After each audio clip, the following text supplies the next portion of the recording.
യേശുവേ സ്തോത്രം, യേശുവേ നന്ദി.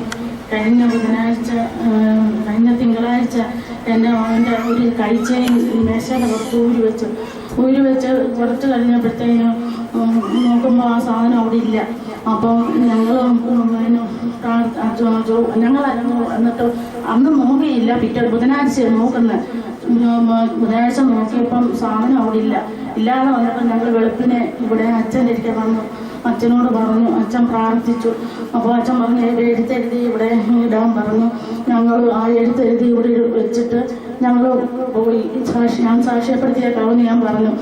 അപ്പം എഴുത്തെഴുതി വെച്ചിട്ട് ഞങ്ങൾ പോയി കഴിഞ്ഞപ്പോൾ ഞങ്ങളുടെ വീട്ടിൽ നിന്ന് 2 കൂട് മാത്രമേ വീട്ടിൽ നിന്ന് കൊണ്ടുപോയിട്ടുള്ളൂ.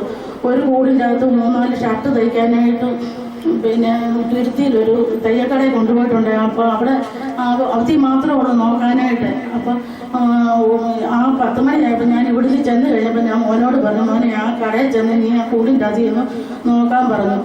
അപ്പോൾ അച്ഛൻ പറഞ്ഞു കാവൽമാലയോട് പ്രാർത്ഥിച്ചു. എവിടെയെങ്കിലും അതെ തുടരുതേന്ന് പ്രാർത്ഥിച്ചോളാൻ പറഞ്ഞു.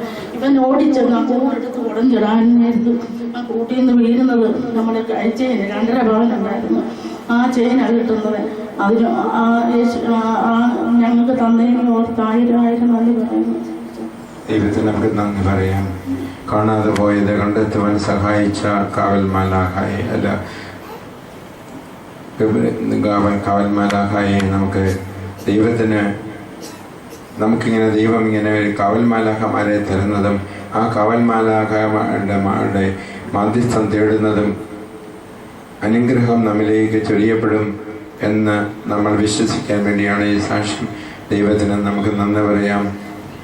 വിശ്വാസത്തോടെ കടന്നു വന്ന് ദൈവത്തെ ഇതിലൂടെ സാക്ഷ്യപ്പെടുത്തിക്കൊള്ളാമെന്ന് പറയുമ്പോൾ ദൈവം നൽകുന്ന അനുഗ്രഹത്തിന് നന്ദി പറയാം.